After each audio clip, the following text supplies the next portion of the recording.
هي إسلامية.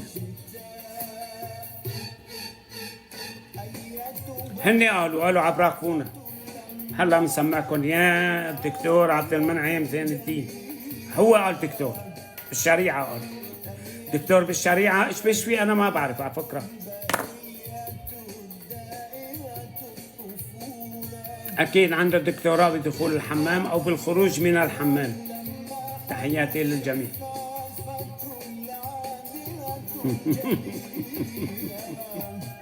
مساء الخير، مساء الخير. للأسف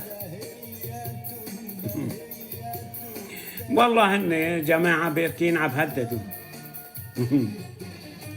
ما عندنا أي مشكلة، بس كويس هلا يعني باعتبار عم تنزاح العقوبات،